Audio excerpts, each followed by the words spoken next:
John 8:32. And you shall know the truth, and the truth shall make you free. And the truth is, no matter who you are, no matter where you're from, no matter what you're going through, God can bring you through it. So stand up and declare that you definitely gonna make it.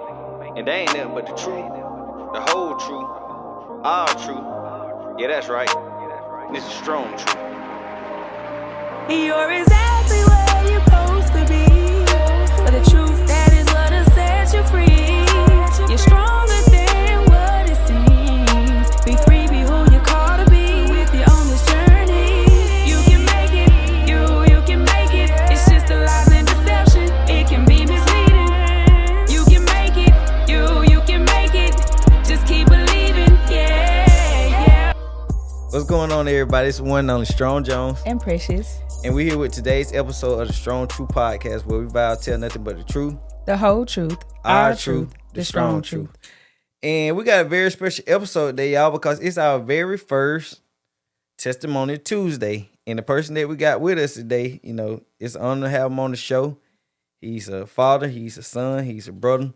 He's from East Dublin, Georgia, and he's also an author of a book called My Story, or His Story in this case.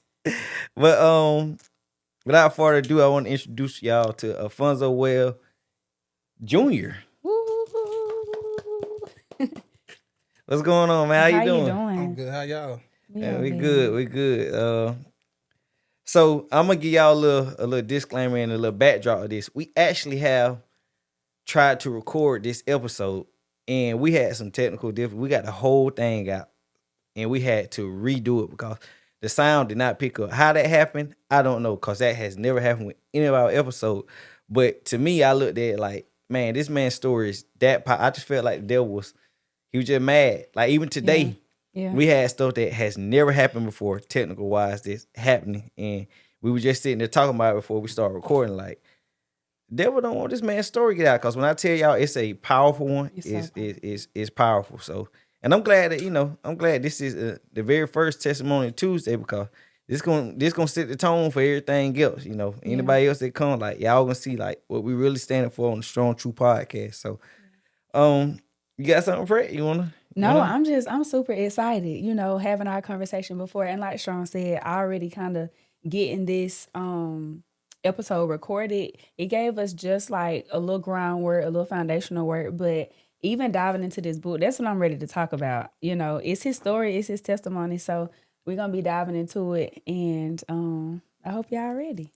Hey, let's rock out then. Strong way. What's going on, everybody? It's one and only Strong Jones and Precious. Hey, and before this video gets started, we need y'all to do us a favor. We need y'all to go and hit that like button. Comment below. Go subscribe. And share this video. Also, make sure you hit that notification bell so that anytime we post, you get notified. The strong way. So, Zoe, I mean, tell the people, about yourself. I feel like we finna basically walk this episode down by walking out this book, but I'm gonna let you go ahead, man. You got the flow. So, you want to know what happened the first time about the story, or what? Well, I don't even want to dive right into the story a little bit. Of course, we're gonna get through the book, but I want you to kind of tell the people a little about yourself, because when I was reading the book, I could see the correlation and the connection between like you as a person, talking to you. You're very humble. Right. You very down to earth. You're goofy. You cool. Even like knowing you on social media, I think we had a conversation before. Like, he's way more than his goofiness on social media or whatever.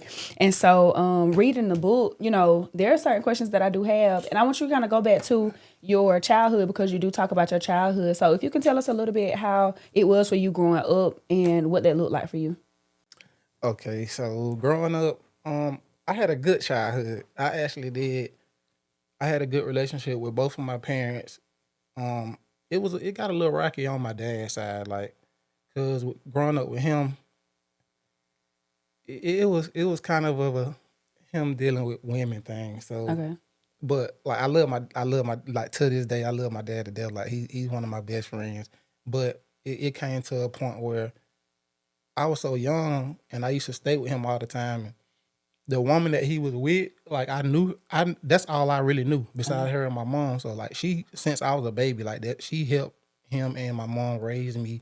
And then like one day, I came over to where he stayed at, and this was when I was a little older to understand stuff. Well, kinda, not everything, but she wasn't there, and I was like, he had another lady there, and she was mixed. I thought she was white, so I didn't know at the time, but I thought she was white. And, he was married, and I didn't know that at the time, but he was like, "What's up, son?" I went over there. I'm like, "Dad, can I stay with you for the weekend?"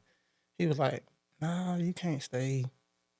I'm like, "Why?" And then he was like, "This is your stepmom." So I'm like, "What you mean? Like, this ain't my stepmom. This probably your girlfriend." But so it was kind of like I had to.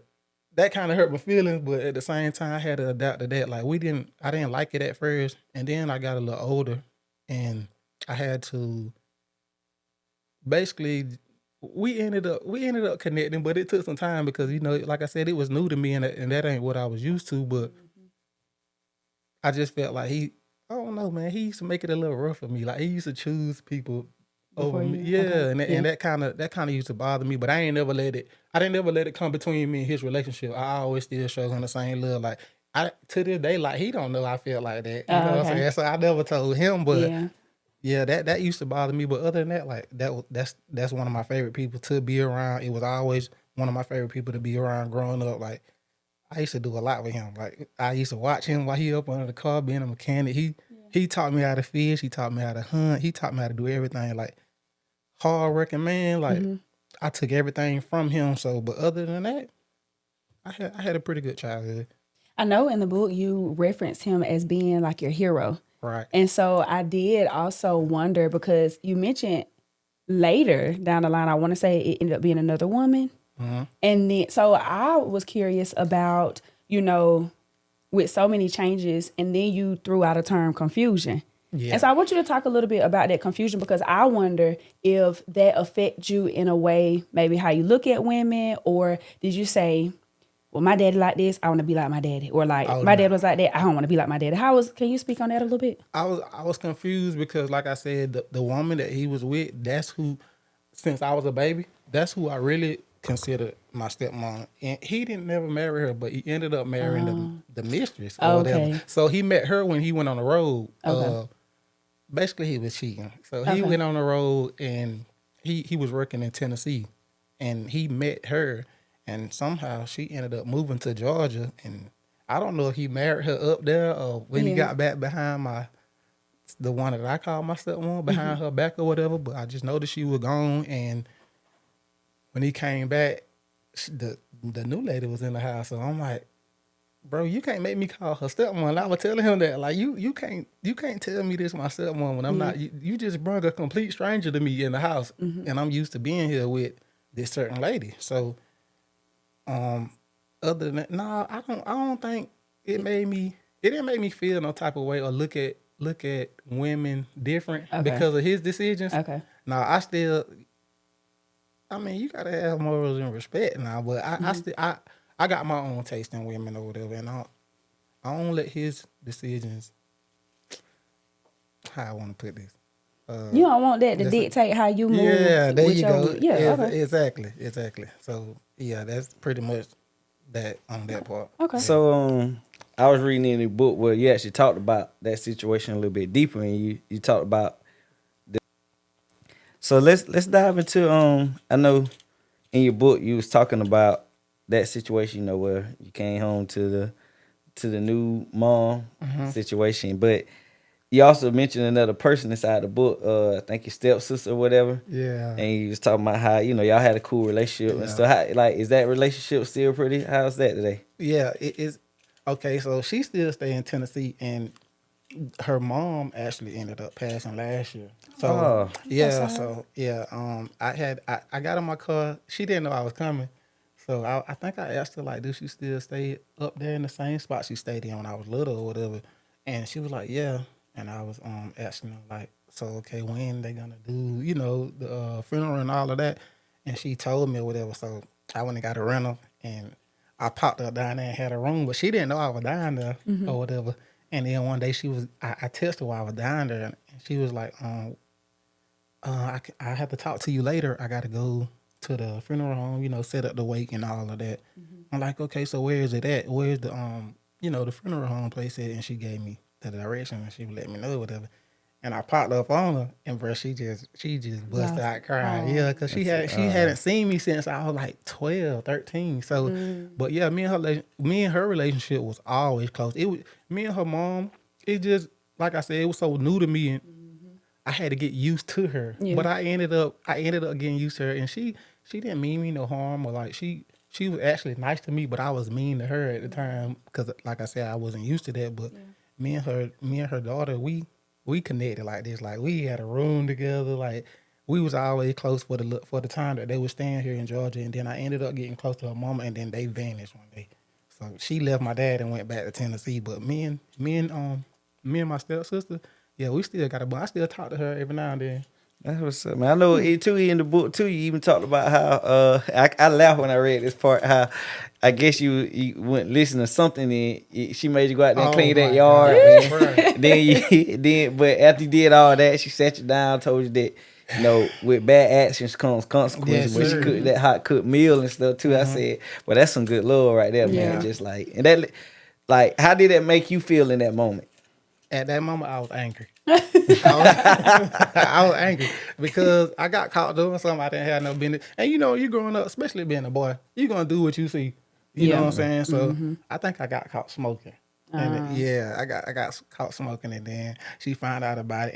And that day when she made me go work in the yard, I had a sore throat. Like my throat was hurting so bad, and then she feeds me like a ham sandwich or treat. I couldn't even eat it. So it was hurting to eat. I was angry, but she talked to me about it after. And she was just, like you said, basically she was just telling me, like, you can't do the wrong thing and then you're going to get disciplined for it. But at the time, I was mad, but she wasn't telling me nothing wrong because that's how it is with life. And you got to start them early. Yeah, for sure. So we ended up having a good connection, a good bond. And I went from not liking her to actually loving her. Oh, well, look at that. That's so cute. That's good.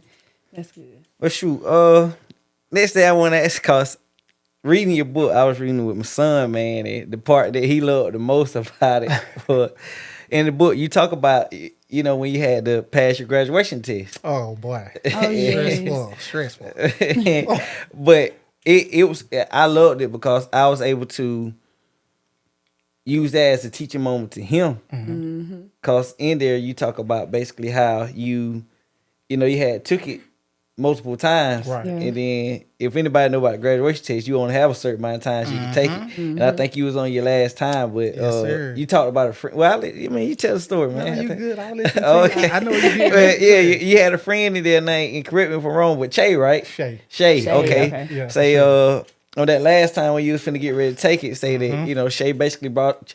Told you about the scripture of Philippians 4:13. I can do all things through Christ who strengthened me, and I guess you said, correct me if I'm wrong, but you said or you read it before you took it again, and this, the last time you ended up passing it. Yeah.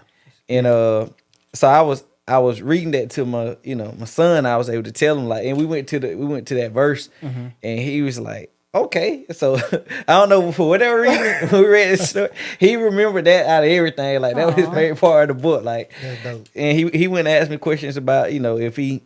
Basically, if he do the same thing, like call, on Jesus and stuff and praying, so I was able to use that as the moment, like, yeah, it'll work for you too. Like all you gotta do is, just call on. So absolutely, I really like that too. And my question to you about that is, like, she came and it's almost like she lit the fire that was in you, because I think you knew of God, but you didn't have like the relationship that you have now. You didn't have it then, and so it even speaks to community, like making sure you got the right people around you. Right. So what was that process like you down? Because obviously having to repeat a test, that don't feel good. And it was the same part. Like it was just this one part. This social said it would tear me up. It's like I'm smart, but it's like, man, I got nervous. Like every time I had to take this test, and I'm like, bro, okay, I done took this thing 2 times. They're like, okay, y'all, this is the last time. You won't be able to walk across this stage. And so me and Shay had, I hit her up, and she was just being so positive about it, like talking to me,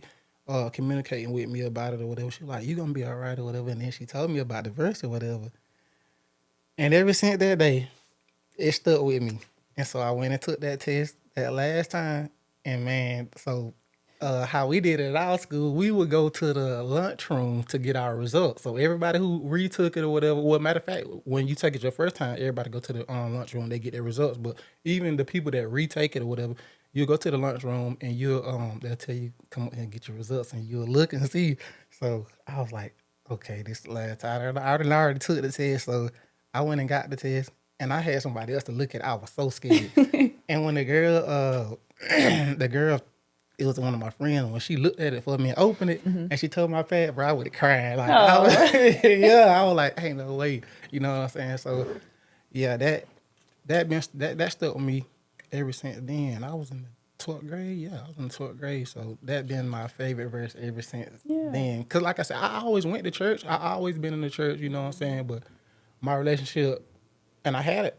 Evidently, I had a relationship with God back then too. Yeah. I always have had, but like the one that I got now is so different, and you know, because all the stuff that I done had to overcome or whatever. But yeah, Yeah, I thought that was so cool. Like having those people to remind you who you are. You know, Right. hey, you can do this. You Yeah. remember who you are and whose you are. You know what I'm saying? and when I told her about it, man, she was more happy than I was. I'm like, yeah. So I was very excited for that. And like you said, you need them type of people around you. So shit, me and her, we best friends to this day. So I talk to her all the time. The other community piece that I thought of was your brother. You talked about how your brother was like, you know, I think you wanted to move. You started dating this young lady, and I think y'all was wanting to move in together, but y'all moved in with your mom or whatever. Yeah. And you was probably making pennies or nickels or whatever the case Yeah. is, and you know, your brother was like, Yeah, literally. and your brother was like, look, bro, you need to get these CDLs. Man, you know what I'm saying? Come on, And, you know, CDL. Yeah, he was on me. yeah, and so, you know, it seemed like, you know, that was a little process, a little journey. And even then, it's like you still be having some good people around you. Right. You know, because too, in the midst of you getting your CDLs, it was another young man that you met and y'all kind of Yeah. double teamed, you know, Definitely. that process. So, you know, talk about how your, not CDL process, but what is it? A trucker experience or whatever it is. How was that Okay. for you? So my brother, man, he used to tell me all the time, bro, get them CDL, bro. I'm like, man, stop. Why you keep telling me that? You know what I'm saying? He stayed on me about it. He kept telling me like every now and then, like as time go by, I was working at these jobs, I leave that job, go to another. He like, bro, get your CDL. And then I finally took it in consideration, and I went and got my CDL. I went to school in Forsyth. It was a 3-week program actually, and I met this dude from Macon. See, the instructors that we had, they was horrible. Yeah. They was horrible. So it's basically like they would go out there and show us on the yard what to do, but they'll show us one time, and we, like, mind you, now we end up from like 7 o'clock to like 5 o'clock in the afternoon, but on one day of the week we end up to like 8 o'clock at night, 9 o'clock for about 12 hours. So they'll only show you one time and then they disappear for the rest of the day. So I met this dude from Macon, and me and him clicked. He was like, bro, we just gonna be partners. Yeah, you we feel gonna me? lock in. Yeah, we finna lock in. Look, That's I'm gonna get in crazy. this truck. Yeah, I'm gonna get in this truck with you. I'm gonna be on this side when you driving. When I'm driving, you gonna be on this side. So he helped me through the course or whatever. And when he took his test, he passed his on the first time or whatever. So I was excited for him. Yeah. And I went through a part where did I feel it? I don't know if I had to go back or not. I don't know. Anyway, he was with me. So on the side of the building, they gave me one of the hard backing up positions. It was hard, especially like What, parallel or that offset? I don't know, bro. It was. I think it was paralleling though, and you can only hit a certain amount of cones, and you're gonna keep getting punched before you Two fail. of With them. it. So he's sitting on the side of the building, like he looking at me, he's like, you know, turn this way, you know what I'm saying, trying to steer me on right. I think I ended up passing or something, or it got rough or something. I don't know. I don't remember, but I ended up passing with him thanks to him or whatever, and me and him talk to this day. Yeah. So. Shout out to him. What's his Yeah. name? Keefe? Oh, Keefe. Oh, Yes, sir. Keefe. Come on, Yeah, Keefe. Yeah, we call him Keefe. Yeah, Okay. that's my dog. He stay in Macon or whatever. Shout out to Keefe. yeah, Is he still trucking too? Or? he's good question. Yeah. oh, he he's is. okay, He okay, is. He is. That's right. Yeah, he is. Okay. But, the trucking, it was all right. I did it for fresh out of school. I went on the road, so I went to every state in 2 weeks because I got with a train. Ooh, I don't miss that at all. In 2 weeks, I got with a trainer or whatever, and we touched every state. He picked me up from the paper mill in East Dublin, like literally like 4 miles from where I Out there in stayed. Dudley. No, not that's a wood chip Oh, company yeah, that you yeah, talking yeah, about or okay. whatever. But this was an actual paper mill, and he picked me up from there. And from there, we went up to all the way to Maine, from Maine to California, all the way back across to this side. Yeah, and I y'all got hit in my that own map, truck. boy. Yeah, so, but it lasted for a minute up until stuff got rocky. That's when the tragedy came in. So, So yeah. we Strong, do you have a question before we dive into this? Yeah, Okay. because you kind of you jumped over some Yeah. stuff. Okay, I'm sorry. I want to talk about going back to Okay. the situation when you was you was in high school before you got the CDL stuff, Oh, and that's you met your right. friend, you met Chris.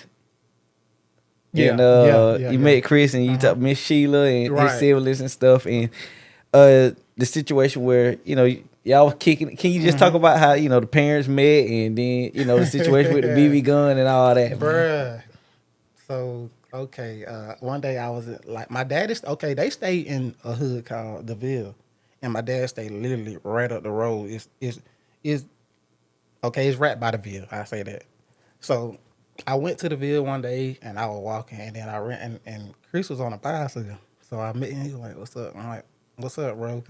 And we clicked or whatever. Like we started chilling all that day or whatever. We were kicking it that day, playing or whatever, and I ended up. It was on the weekend. Matter of fact, I used to go stay with my dad on the weekend. So I ended up going home, and then I asked my mom that following weekend. I'm like, I hit Chris. I'm like, "Hey, actually, mom, can I come over there and stay with y'all in the bed?" He was like, "All right, bet." So I started going over there since that one weekend. It turned into an every weekend thing, and so me and him we became close or whatever. And he was like, "Okay, this is my brother." So I met his mom, and like I said, they stayed right up the road from where my dad stayed at. So one weekend, one day she was just asking me, she was like, "So who's your dad?" And I would tell him like, "Alfonso Webb, the guy that drive the little ugly truck that be coming through here, the ugly truck that come through here." She was like, "He went to West Lawn." I'm like, "Yeah." She was like, "I know your dad. I see him all the time. He passed right by us." I'm like, "Yeah." So they ended up talking. He stopped by one day while I was on the porch and was like, "Hey, how you doing?" Just talking to older people. They'll strike a conversation and boy, it'll go on and on. So yeah, they started talking and she ended up dating him and going to staying up to his house over some time. And she used to leave us the house in the ville, which they was like, Y'all having a ball. yeah. So they was like 20 seconds away from us. So that's how that ended up happening. And that's how that bond ended up with all of us. And she ended up with my dad. And they are together to this day. And I was 16. Yeah. Shout out to them. See, so God, you and Chris made that connection right now. Yeah, for sure. That's what's up, man. So, can you talk about the situation? Well, about the Yeah. Okay. So, oh boy. One day we had ordered some pizza one day, right? One night or whatever. Cause we used to stay up late over there in the video. Like we'd be up till like 7, 8 o'clock in the morning on the weekend. We know we ain't got school or whatever, and they brought the food over there. It was a certain dude one day, and then another guy the next night. So I already knew the price was, and the next day we ordered pizza again. So y'all got the same thing y'all had the day before. Yeah, Same, so okay. you already know what the price is on it. So we got the same thing, and then the guy he came over there, he was like being ugly or whatever to my little stepbrother Josh or whatever, and so he was talking junk to him or whatever. I'm like, bro, for one, the price is not the same as it was yesterday. Just tell him, but I wasn't being rude about it, but he was being rude to Josh, and he's the younger brother, so I said something to him about it or whatever, and he ended up leaving. And I went inside. I had an assault gun. It was a BB gun. And my crazy tail, I goes out the door, and I'm trying to scare him at this point. So I'm shooting towards the car, and one of the bullets, like the little bit of BB, it actually struck the back of his window, and it busted. Bing! Yeah, so it shattered. So he left or whatever, and we sit on the porch. So we going on about all night, and the next thing you know, the police come over there. So they pull out guns and stuff. They got a red. So we sit on the porch. They pulled out a red The laser, laser, and they yeah. pointed it at Chris. They mean I'm like, business. yeah, you gonna get on the ground, you gonna arrest, blah blah blah. I'm looking like, hold on, what's going on? You know what I'm saying? Like, no, he had to call the police and told them what happened, whatever, and they took him to jail. But me, knowing that I did it, even though I wasn't trying to hit his car for real, Yeah. because it wasn't a real gun, but they were powerful because them CO2 cartridges. Yeah, You know what I'm most saying? definitely. Yeah, so I went down to the station or whatever to check on him because he couldn't get in no trouble or whatever. And I think if he would have got in trouble, he would have went down the road or something because he had some previous history or whatever. But I went down there and to check on him, but I ended up telling him it didn't have nothing to do with him, like I did it or whatever. And me not knowing that I don't think it should have been that serious, but it ended up being more serious than I thought it was. Yeah. But I had to go. I had to go to the county for that. I had to do 3 days in jail for that.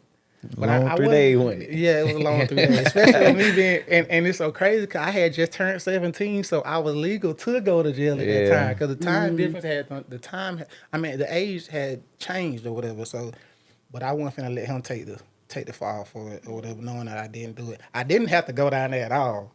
Yeah. But I went, you know what I'm saying? Like, Nah, that's honorable, man. Yeah, You for sure. ain't let them go down for something you did. And at the time, I didn't know. I was so young, bro. I didn't even know it was that serious. And I ended up catching a felony for that.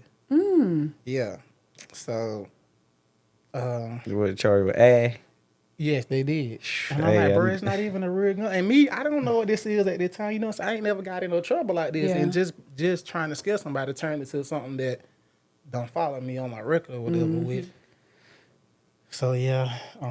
Can you, because I done dealt with 4. I had beat 4 aggravated assault charges at one time. Whoa. But for the young people that's watching this, like, I want to use that as a moment to teach them that about something that, like, whether you know or not, like, how something that may not seem that serious can really, really put you in a situation where something can follow you for the rest of your life. Oh yeah. Like, can you just talk about that, a little bit? Bro, basically, in this generation of these young guys, man, y'all, excuse me, y'all, bro, just do the right thing. Like, you surround yourself with the right people. And I'm not saying I wasn't around bad people, but just if you can avoid anything that's gonna get you in trouble, bro, avoid it. Like, it ain't that serious. And how the system set up right now, you get in trouble, and as a black man, just being honest, like no race. Tell you true. You going up the road, even if it's your first time. Like, so it's just best stay in school, be around people who like genuinely support you. Like, if you got friends, like make sure that they are your real friends. Like, not know, because some people just be around you for a long time, and that don't mean they're your friend. You know what I'm saying? And a lot of people, they think they get that misunderstood. They think like, I've been around this dude 5, 6 years. I know this my brother, but them be the main ones that'll cross you out. All it takes is a certain situation, bro. Yeah. So, man, just stay out the way, bro. Get your grades. Listen to your parents, for real, because that's who y'all really be hurting when y'all doing stuff. Like, y'all don't be thinking about, all the other stuff. Like, you hurt your mom, and most of the kids that do a lot of bad stuff, bro, they have good parents. Yeah. They was taught right, but they just end up around the wrong people that peer pressuring them, and it go left. Or sometimes, I ain't gonna lie, sometimes they are like the ones that are raised right, but do wrong. Y'all the wrong people. So when it comes to, and I'm gonna be blank, like when you get inside of that courtroom, Oh yeah, and you looking at these judges, and you got to deal with this stuff. it's scary. It is very scary. Like sitting in there, and you don't know your future is in other people's hands. Strangers. Like, and to them, you just a number. Yeah. Like they ain't. That might be last time you get called by your name. Like you just a number. And thank God, in my own situation, like I had to go get a lawyer, like just to have a bare minimum chance. Going there with a public defender and all that stuff like that, man. You ain't. People be owing each other favors, and I have literally seen this. You give me this, and I'll give you this. So basically, you let me win this case, and basically penalize him or sentence him, then I will let you get this. And they be owing each other favors and stuff like that. And your life don't mean nothing to them. Right. Yeah. Like, and so I just want to use that, especially being as a young man, like At the time, like you not like you said, you ain't thinking that it's something serious, but they end up catching you a felony. Yes, it did. Being honest, like just being honest, like he would have got hit by a BB gun, it probably would left a little spot on it or something like that, you know. But that just cost you possibly your future and everything. You get what I mean? Like, thank God it didn't, but it could have went the other way. Yeah. And everybody, I'm gonna tell you what, everybody don't get second chances in life. Yeah. You got one. Your only chance is your first chance. Yeah. But I just want to sponge on that, you know. No, that's good. And because I'm sitting here thinking, I had thoughts about it too, because sometimes, you know, the system want to make you, like, they want to use your story, they want to use you for an example for other people. Like, yeah, you do this and this is what's going to happen, in the sense of like, it don't even have to be quote unquote that serious, but like, because you a young man, you said 17 years old, they want to use, what I'm trying to say? They want to make an example out of you to other young people that age. Like, I don't know, you remember the case that just happened with the young rapper from Florida, Julio, what's the name? And the guy literally said they was finna get a young guy the death penalty, but because he was young, the guy literally said we want to get sweat equity out. Like, they want to use you as a worker because you're you and you gonna work. And guess what else he said? He said, you know, when you do life without parole, you're given a number. That number follows you. When you die, your parents, your family can't get you. That number follows you after death, in the grave. Crazy. You nothing but a number, because a simple mistake or a simple choice, I ain't even call it a mistake because it's a simple choice that you made, and it's just, you know, and you got to know how serious it is, and you got to care about your future. Oh, yeah. I want to not move from this, but even tying into this, how Strong said it's honorable that you went up and kind of confessed that it was you, right? Yeah. And sometimes, because there are stories that I've heard where it's been like, even with, just say you have certain things that you ain't supposed to have in the car, and you let somebody else go down for it, like, and you don't say anything. So it's like you learn that people will really betray you. People will really like let you go down for something that they've done.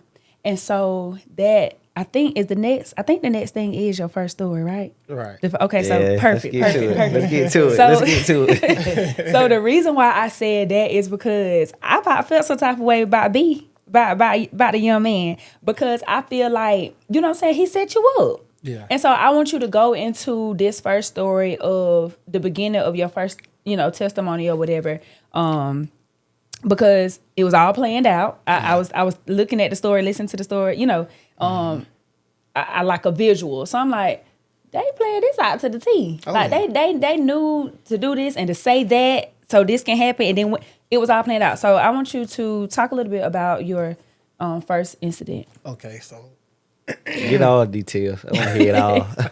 It's good, y'all. all right, so I was driving trucks at the time or whatever, and I was coming in out the road or whatever, and I got a call. I was headed to the house. I hadn't came in from Florida, and I got a call. Somebody was like, "Hey, what's up, bro?" And that's when I used to play the game back then. I used to play Madden Heavy or whatever. I used to geek on. I'm talking about, and we used to gamble on it or whatever. So I got a call. I was like, "Hey, you finna play Madden or whatever?" I'm like, "Okay, I'm just getting in or whatever. I'm gonna go by the house and check in with my girl or whatever." So I went to the house after I had just got in. I parked my truck, got in my car, went home, and she was cooking or whatever. So when she was cooking, I was like, "How long you got on the food?" She was like, "I don't know. It'll be done after a while." So I was like, "Okay, I'm gonna go play the game while you cooking, and when you get done, just call me." So I pop up to this house where I got undercover enemies at, basically, because they called me like, "Come play the game," or whatever. So when I pull up over there, I get out the car. I don't even make it to, it was a little house out the door where they were playing it at or whatever. Or there was some like some type of shed or whatever. So when I get out and I get ready to walk up there, I get halfway up there to where I was finna go in and play the game at, two dudes come out. And so I'm looking at them like, one of them grabbed a shovel, and then the other one, we had just had words like a couple days before, or the weekend before. Tell that before we get into that part. What was the... So I was beefing with this dude. I wasn't beefing with this dude. This dude really was beefing with me. Okay. And one day, okay, we were shooting dice on the back porch where I stayed at the time. Okay. And the dude was losing or whatever. and all his buddies was. See, I'm not from where they were from, so all their buddies were together where they went shooting dice, and I reached over to grab my money. I had one from one of the dudes, and the guy had said something to me. He was like, "Don't be reaching over my money." I'm like, "Hey, bro, I ain't reaching over your money. I'm reaching to grab my money or whatever." He really just wanted to say it really was some secret animosity or whatever. But okay. so he just wanted to say something to me. So I'm the type, like, I'm gonna be real. I'm not no bear, but you ain't finna bully me. Yeah. I don't care because you and your little posses or none of that. So he said something to me or whatever, and I was like, bro, I don't care about you having all these people around you with you. You know what I'm saying? So once he seen that I was serious, it really wasn't nothing that he can say like, oh, he ain't one of them. Yeah. And so that day went by. It was cool. I think it was the next day. I went over to the little spot that everybody hang out at or whatever. They chill out over there. They gamble or whatever. And as I was walking up, the dude that I had just got into it with, I had the words with today, he hit me. And so, he hit me in my face. So I'm like, dang. So I get right, and he had took off. So I'm like, babe, I'm finna go grab my shoes. I'll be back. You know what I'm saying? But you had on some flops. Yeah, I had some flip flops. Yeah, he stole me good. So I'm like, let me go change my shoes. I'll be back over here. So at the time now, it was just us over there. I went and go grab my shoes. Man, I pulled back up. It's like 30 jokers over there. Like, okay. So I get out of the car. I'm already, they like, what you got going? I was like, oh, but y'all already know what I got going. Y'all might well go and tell him to come on out here. Yeah. Yeah, so he's standing in the back. So he won't even say nothing because at this point, he's scared because he ain't like, I'm finna pull back up because, they got me outnumbered and it's just me. Yeah. So he didn't want to come over there, and then one of his buddies was talking to him like, nah, we ain't doing no one-on-one. Like, all right, bet. Well, I better not catch you back over there where I stay at, and I better not catch you. So anyway, one night, I used to party back then, so I went to the club, and I seen the dude hit me. Yeah. So I done walked by him a couple times. I'm like, I'm gonna wait till the club over. I ain't finna end the club over. After the club was over, I knocked him out, and I laid him under his car or whatever. And so This the Brandon guy, right? no, this is another. This is homeboy. Oh, Yeah. okay. Yeah. So I knocked him out or whatever, and then we went to the store that everybody go to after the club or whatever. So we got to the club. I meant to the store. I was walking out the store, and Brandon was finna walk in, and he like he want, I think he had a pocket knife. He put a pocket knife on. I'm like, what you want? You want to do something too? And so he was like, nah, I'm gonna kill you. You know what I'm saying? Yeah. So a police officer was there. He was like, nah, people were like, nah, they got the police, bro, just chill. I said, bro, I don't care nothing about none of that. If you want to get on that because of what just happened to your homeboy, because he was with his homeboy. Yeah. But I mean, you ain't do nothing then, so don't act like you gonna do nothing now. But anyway, that's how that happened. So back to when I went to the house, that's how all of that started. I never had no beef with the dude who actually did this to me. Yeah. It was his friend who started beef. Gotcha. So anyway, when I go to that house, Brandon comes out and then he was with another dude, and the other dude grabbed a shovel. Like, bro, you ain't even been around, so you don't have nothing to do with nothing. Yeah, but when people get around folks, they, everybody just change. Even if you ain't that type of person, especially when you want to fit in. Now, who called you over there?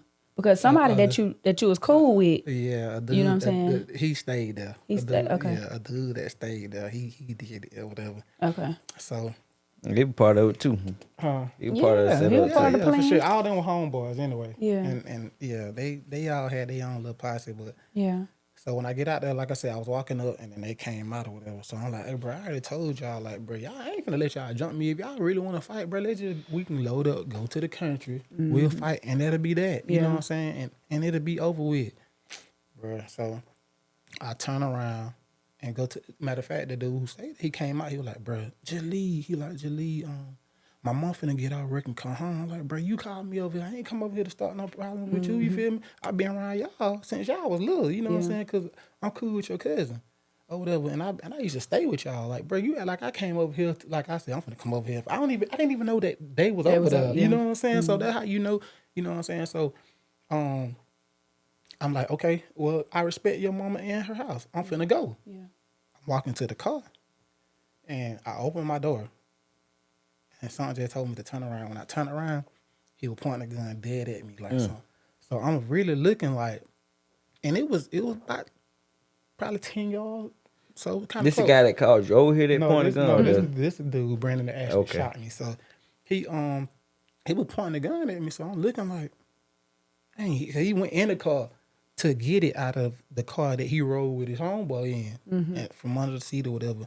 And so he had it on the hood of the car or whatever. So I'm just looking like, at this point, that's why, if y'all ever heard when people talk about stuff, they were like, if I was in this situation, I would have did this. You don't know what you would have did in a Looking situation. at that barrel, boy. Right. So I'm looking. So at this point, I'm froze. I'm like, bro, this man pointing a gun at me. You feel me? I wasn't trying to harm them. And then I had my gun though. Yeah. I did have my gun, but I didn't have my gun to harm nobody. I had my gun so y'all wouldn't harm me. Yeah. Like, if you know what I'm saying. But Protection. yeah, for sure. And so he ended up shooting, and the bullet hit me. And when it hit me, I turned my head.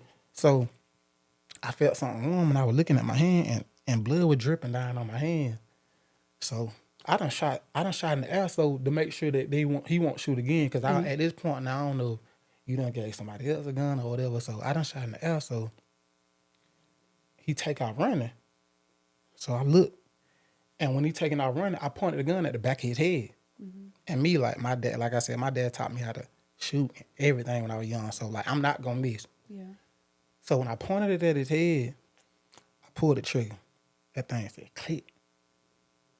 I pulled it again. It said click. I looked. Jammed on you. Man, jam. And this was a brand new gun. I never had shot it. I ain't even had that gun like 3 or 4 months. Brand new. So it clicked, and when I looked at it, the bullet was turned in it sideways. I tried to rack it to make it pop out. It would not come out. So at this time, my adrenaline rushing anyway. So I'm finna go. I'm finna get in. So I get in the car. I'm like, bro, the gun done jammed on me. So I'm already bleeding. So the whole time while I'm trying to shoot him, I'm thinking like, I'm finna kill you because I'm finna die. Yeah, you feel me? hit So at that point. I'm finna die. So I'm finna kill you too. Yeah. So I get in the car. Where did he shoot you at? He shot me.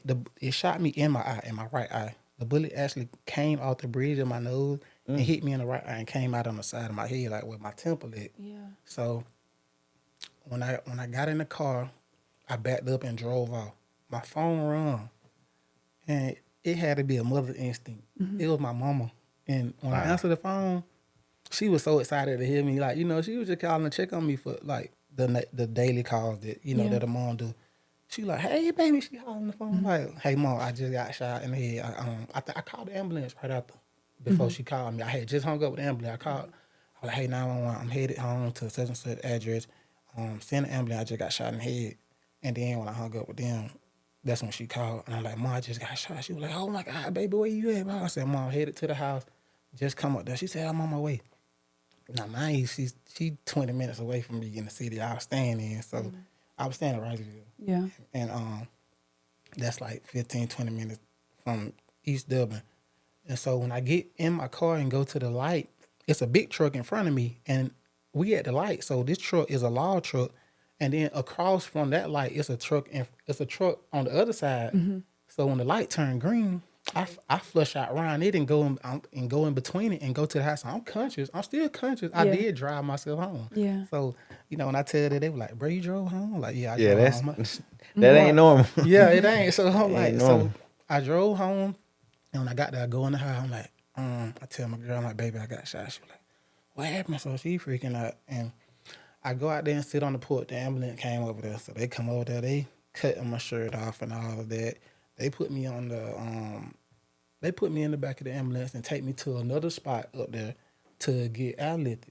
So that took a little minute. Well, the helicopter was all, matter of fact, it went over there. I had to wait on the helicopter. So when we got over there and they took me in, and I'm in the ambulance just waiting on the helicopter to get there, man, when I say that whole city came out in like 5 minutes, like this had just happened. Yeah. It was so many people out there. Like, so I'm in the back of the ambulance, and my mama, she got down there in probably 10 minutes. Yeah. I'm talking about she had to be flying. She come to the ambulance door. She like, hey baby, mama here, cause they won't let her come in. I just hear her crying or whatever. So I'm in the back. My adrenaline is slowing down now. So when I'm in there, I'm asking the person in the ambulance, I'm like, can you cut down? I can't breathe no more. You know what I'm saying?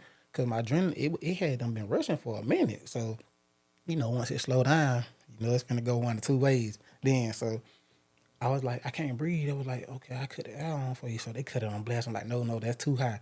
Whatever. So anyway, she was like, okay, just stay up. Whatever you do, just stay up. And after my adrenaline started rushing, I ended up dying back there in the back. Mm. Yeah, so It's okay. Take your time, bro.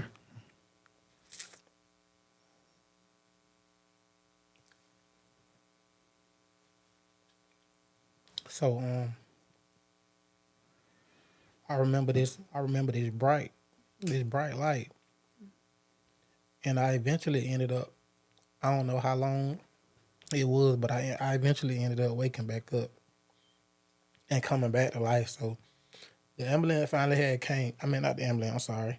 The helicopter finally arrived. And when they pulled me out the back of it, man, it was so many people out there. Like, I'm like, where all these people came from? Like, the news spread it just that fast. And so when they get me in the helicopter, they fly me to Macon. And I was sick, and I'm telling the guy in the helicopter, like, hey, I'm getting nauseous now. So he gave me some medicine to stop the nauseous. And once we did get to Macon, I ended up having to have same day surgery that night. And I had same day surgery that night. And they had to glue both of my eyes shut or whatever. And the next day, I ended up coming home, though. So, yeah, I ended up coming home the next day. And so, what did they do with They glued both of them. Okay. They glued both of them because I can't tell you what they did. I honestly don't know. I just know when I woke up and they in the hospital. Well, I don't even know if it was after that surgery or what that night, but my friends came to visit. I might have ended up staying that night and left the next day. Okay. But my friends, they came to visit me and they was talking to me. So I was basically talking to them and couldn't see. Like, everything was dark and they were coming to check on me. Like, what's up, y'all? You know? Yeah. They're like, I'm asking them, like, y'all good? They like, no, is you good? I'm like, so I'm like, yeah, bro, I'm good or whatever. And I wasn't good, but I told them I was good. So eventually I ended up going home that next day. And I ain't had no strength. Like, they had to wheel me out in a wheelchair or whatever because I couldn't walk. I couldn't stand up on my own or nothing. Like, I was dead weak, like, for about a week. So when I got home, all I did was eat. Well, I didn't even eat. Sleep, sit on the chair in a recliner, sweat all through the night, bleed, and was weak. Like, my mom she had to get up in the middle of the night and check on me. She used to have to get up and help me go to the restroom. Like, if I had to go to the restroom, and then, like, it got like 1 week passed by. Well, not even a full week. A couple days passed by. And one night, like I said, that mother instinct kicked in, and she was coming in the living room to check on me, and I was walking to the bathroom on my own, and she was looking like, she said, like, look at you. Why you standing up on your own or whatever? Come on. Yeah, so I'm like, okay, I done made it to the bathroom. And we had a store right across the street from my house. And that next week, I was able to walk on my own. I ain't need nobody to help me. Yeah, I could stand up on my own. I didn't eat. I still wasn't eating. Like, they were trying to feed me. They'd bring me a whole plate of food. I eat like a spoonful of just to take my medicine. I ain't had no appetite. I lost some weight. I lost a lot of weight. But yeah, I ended up gaining my strength back. Yeah. And I had to go to a whole bunch of doctor visits and stuff like that. But I overcame it. It took about a week and a half. And now, what year was that in? This was 2015. This is 2015. Yeah. Okay. It happened December the 29th of 2015. 2015. Okay. Yeah. So, and listen, I'm telling you, even the first time you told the story, when I read the story in the book, like, listening to you, it's always so heavy and so weighty because, you know, you have a section in your book where you call it a walking miracle, and I believe you're that, you know what I'm saying? And just seeing the goodness of God in your life, just you being able to live and to tell your testimony, that's beautiful. So I forgot to mention this. Okay. So, okay, this how God be working, y'all. my uncle came from Miami to visit. He popped up on me though. The New Year had done rolled in by then, so it wasn't but 2 days left in the month. So Okay. before the New Year came in, so my uncle popped up from Miami, and I was with my girlfriend. We went to get something to eat one day, and she was like, "Can you pull over? I don't feel good or whatever." So I'm like, "Okay, cool." I pulled over, and she threw up in the parking lot. I remember we was in Piggly Wiggly, and she threw up, and I was like, "You good now?" She was like, "Yeah, I'm good." So we went back to the house. And my uncle there, so I'm chopping it up with I'm like, "Man, when you got here?" And he telling me, "Yeah, I popped up on you. I know you weren't expecting to see me or whatever." So I'm talking to him. And she comes from the room. She was in my room. And she said, "Hey, can you come in the room for a second?" I'm like, "Yeah, what's up?" So I goes in the room, and she points at the dresser. I'm like, "What?" I look, and it's a pregnancy test. Yeah. And they were positive. And there were 2 of them. So I'm like, "What?" So she was pregnant.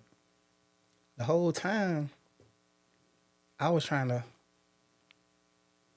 kill him because I thought I You was want to gonna die. retaliate, yeah. She was pregnant, so I'm like, "Oh man," I'm thinking now. So that's why this gun jammed. I got a baby on the way. You know what I'm saying? So Yeah. I'm like, "Oh man."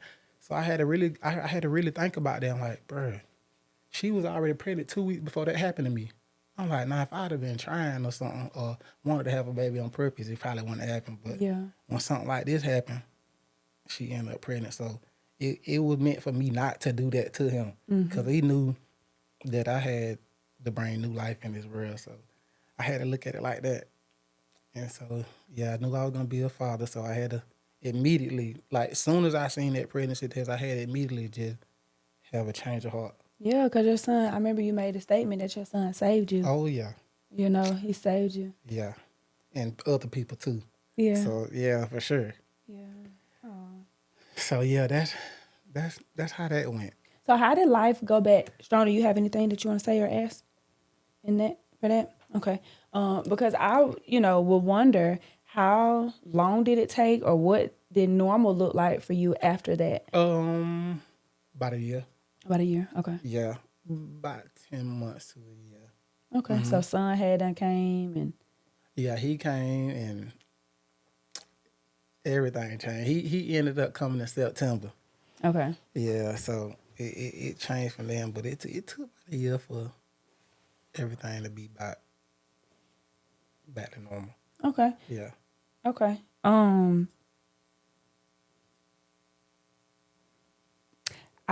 I guess I was gonna ask you something, but I want to wait until after your next, because you would think, okay, oh, this is the testimony, that's it. You know what I'm saying? But the man has gone through some things and overcome some things, and the Lord is just continuing to chase after him and continuing to guard him and cover him and bless you. You know what I'm saying? And so the reason why I was asking, how long did it take for your life to go back to normal or your new normal? Because now there's some changes within you, you know what I'm saying? And so there was a new normal for you. And then after a couple of years, you had another portion. I do want to bring up someone who I thought was very phenomenal to your story, but I don't know if he came before the second incident, and that's Pastor Jones. Oh man. Pastor Jones. He was there at the first incident. Okay, so after the first incident, Yeah. and what stood out so much to me about Pastor Jones, and I want you to talk about him, was you mentioned how, he was there and he would always preach like sound doctrine. Like it was so, it was sound doctrine and it was understandable. Oh yeah. And it's like he sees you, and he had a level of humility. And I'm like, it's a lot of pastors who ain't like that no more. You know what I'm saying? And so for a young, like you said, black man, I want you to talk about Pastor Jones and what y'all relationship like now and all the things. Love that dude. I'm talking about, man. It's so crazy because after that first incident, that's when I had started. I think I had went to his church a couple times before that happened. Okay. But after that happened, like I really locked in and started going. Like, so I ended up telling my testimony at that church after that happened because I'm thinking to myself, I'm like, bro, like, cause it felt so weird to even be alive. Like once I was walking to the store across the street and stuff, I'm like, man, it feels weird. Like I know I'm supposed to be dead. Yeah. So it felt abnormal. So I told the testimony at the church one Sunday because I texted my mom like, Mom, hey, make should you go to sleep early tonight? Now we going to church in the morning. I didn't tell her what I was doing. You know what I'm saying? 'Cause I don't really like to tell my secrets. Like if I'm gonna do something, even to my Like that close. surprise. Yeah. So I told her, and she like, okay, good night, whatever. So we went to the church, and I told her that when I was telling the testimony, she was on the front row. Oh my God, she was just bawling. I was Oh. like, yeah. So, but ever since then, I had to keep going back. And it seemed like every Sunday I was going back ever since I had told. It's like, bro, every word that he preached, it's like it had something to do with me. Like I could relate to it. But I had to, it got rough. I had to go talk to him and just be like, hey, Pastor, I really need to talk to you. Because like, even though I'm going to church every Sunday, I was still angry. So me going to talk to him, he was helping me understand a lot of stuff, like stuff that I wouldn't think about. Like, man, I say the bond me and this dude, bro, that dude is awesome. Like he'll tell me, he was like, bro, he told me one day, I was like, why did this happen? You know what I'm saying? He was like, I know you don't want to hear this, but he didn't know what he was doing. I'm saying, like, what you mean? And he's trying to tell it in the right terms to make me understand it. You know what I'm saying? I think they say something like, forgive people for they not know what they do or something like that. If I'm not wrong. No, that's right. Yeah. Okay. So he was telling me that, and I'm like, okay, I hear you, but I didn't want to hear this. But it was a lot of stuff. It's been times where I can come to him, and he would actually make me understand, even if I didn't come ask him when he preaching, I understand. So I had his number, so I hit him up on times where I really needed to talk to him, and he would just make me understand it, or I'm gonna get it in the sermon on Sunday, because I go to the altar a lot. I'm going up there. It wasn't no shame in my game. I'm gonna go up there, and he just, man, I'm talking about that man just, I don't know. He feels some type of way about me. He'll tell me, like, when I go, he like, you got a light shining on you. You stay in that light. You know what I'm saying? Yeah. Like he made sure that I knew that I was like something special, and I got a certain task to do. So Gotta call him too. yeah. So me and him, we got a good bond, and I actually got baptized this year. Come on, let's go. Strong boy. Yeah. Come on, baptized. So me and him. Baptism. So me and him, we locked in for sure. So when I did do it, I'm sorry. And I was like, after that happened, well, before the church, he was like, anybody want to join the church? I'm like, I do. So I went to join the church, and he was like, y'all know we let y'all walk up here by yourself, but we ain't gonna let you go back to your seat by yourself. We're gonna get somebody to escort y'all. So he was like, all right. So when Brother Lil Tony had walked me back to my seat, Pastor John, he was like, y'all tell him, hey, he been home. Like you been home the whole time, you know what I'm saying? You just made your move. But me and him, we got a connection. Like I really, man, I love that dude. Like that's somebody, I'm telling you, even if he don't know it, like he got one of my books and read it, but man, when I say a big impact on my life in ways that he don't even know, even if he didn't catch it in the book. Yeah. We locked in.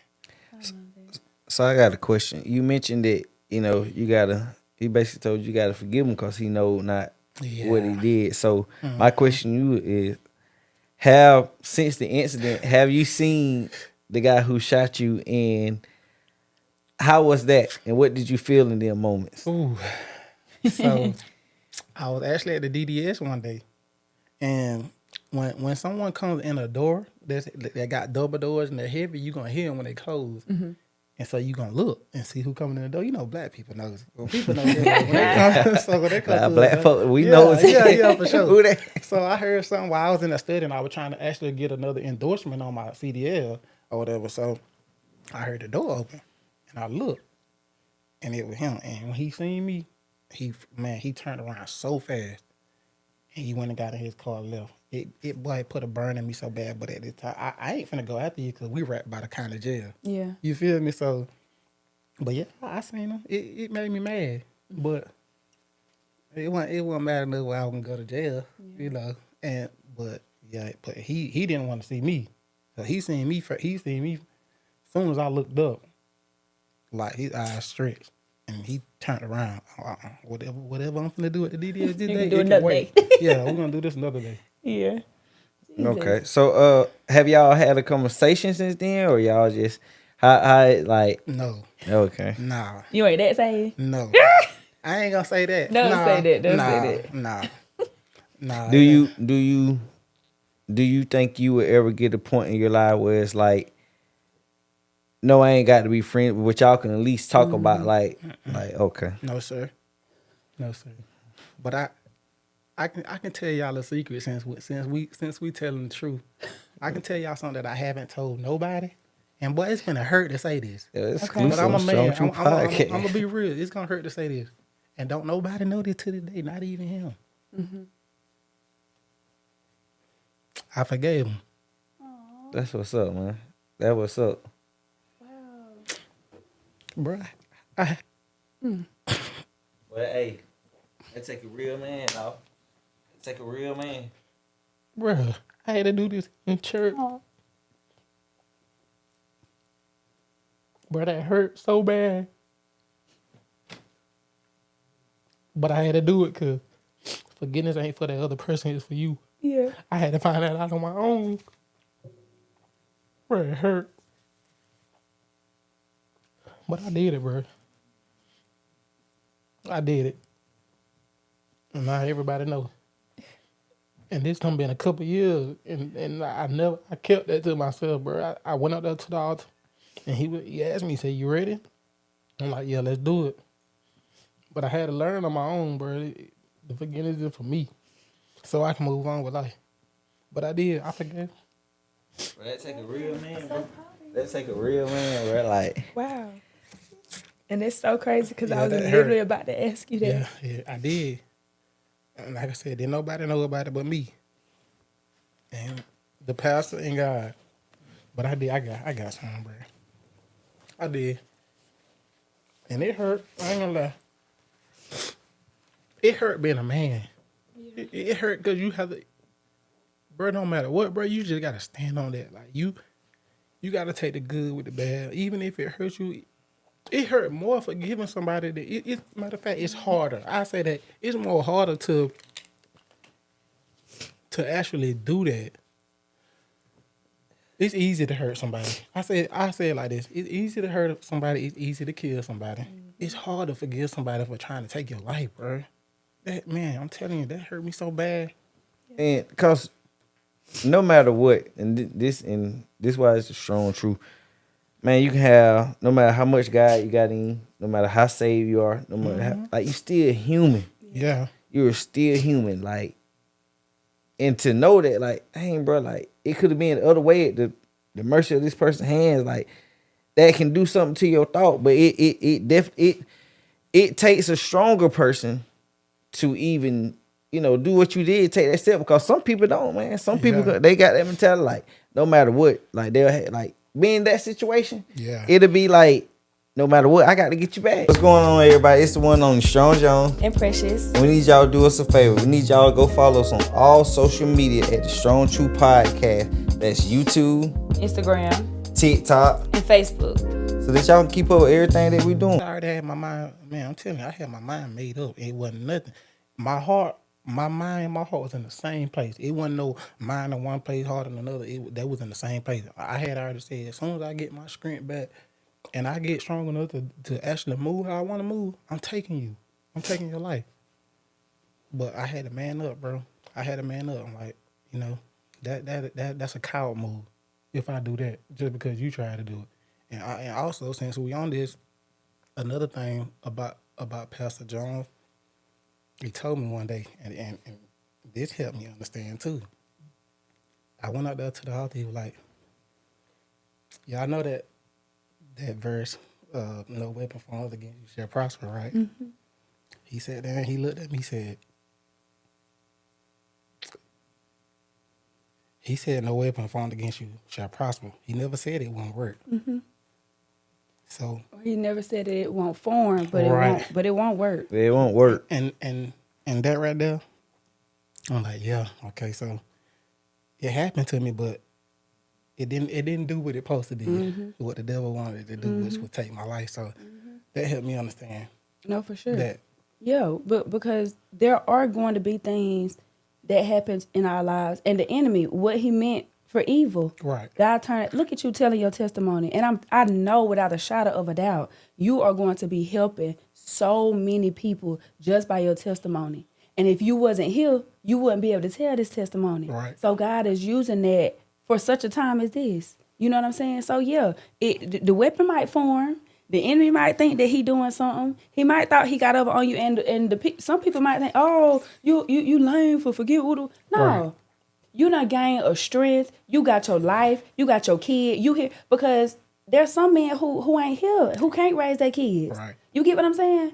So yeah, wow. And, like, it's, because the Lord say vengeance is mine. And it's some people that went on and got their own vengeance. But one thing about it, rest and be assured that God, he can't lie. He got on his word. So what people have to realize that, okay, when we go get vengeance, we just took it out of God's hand. Yep. And I promise you, no matter who you are, no matter what situation you want, you can't get them better than God can. Yeah. So when you say, you know what, I'm gonna let you handle it, Lord. Now, what you just did was God got under because you said, here, God, here you go. And it may not be today. It may not be tomorrow. It's coming. But if that person don't repent, and even this, and now this gonna be the strong truth. People may not agree with what I'm finna say, but I'm gonna say it. I still believe even if you repent, you still you may not reap it, but maybe somebody in your childhood, in your lineage, maybe your child, maybe your grandchild, somewhere down the line, that sin got to be repaid for. You gonna reap what you sow. You're gonna reap what you sow. You may never see it. You may never see it, but God got to get that vengeance for you. Because you allow him to operate and be God. And sometimes as people, we get in that way and we try to do what God said he's gonna do. Yeah. And that take it to, like, hats off to you, like, salute you. I commend you, dog, because that's a real man to stand up and have that strength and really say, you know what, I know what you done. I know you done tried to take my life. Absolutely. I done saw you and then had the opportunity because let's be real, these country towns, like, it ain't hard to find nobody. Oh no. I'm pretty sure you, like, and I know the thought crossed your mind at times, like, before you did that, forgive me, but, like, that takes a true strength, man. Like, that's a divine strength. Like, that's a true man of God, dog. Like, Yeah, I love it. Yeah, it man, it took a whole bunch of praying. I had to think about that. Yeah. When you told me, you like, you don't have to be, I'm like, no, I'm not. You ain't, Pastor, you ain't even tell me this or nothing. hey, Pastor, I agree with you a lot of things, but this ain't one of them. But I trust you. Yeah. I trust you, because I know you ain't finna tell me nothing wrong. And you helping me understand stuff that I need to know in order for me to grow. Yeah, for sure. Shout out to Pastor Jones. Shout out to Pastor Jones, man. Shout out for to real. Pastor Jones, man. I love it. I got it. So, also during this time, because you went through this situation, but, like, how, like, did your lady at the time, like, how did that, like, what role did she play in that stuff, like, when you was going through your recovery, and how was that? You know what messed up about it? What's that? Her and him cousins. Yep. So, but she I mean, she didn't take sides about it. She was like, it's wrong, but she was there. And it got rough, bro. Cause I was so angry. I used to take my anger out on her and my mom. I used to be mad at them. You know what I'm saying? And them the wrong people to be mad at. Yeah. But they just let you that when you going through something so bad, bro, and trauma, man, it'll mess you up like that. And I used to have to pray about that. Like, I'm like, bro, I'm being mean to them, and they ain't doing these the two that ain't gonna leave right now. You know what I'm saying? Yeah. Like, it don't matter what you do, mom do gonna be there. Yeah. And she was there with my mom, so she helped me get through. Shouts out to her. Yeah. Shouts out to her. Dudes and baby mama. Baby mama. Okay. No, I love that so much. That just touched me something crazy.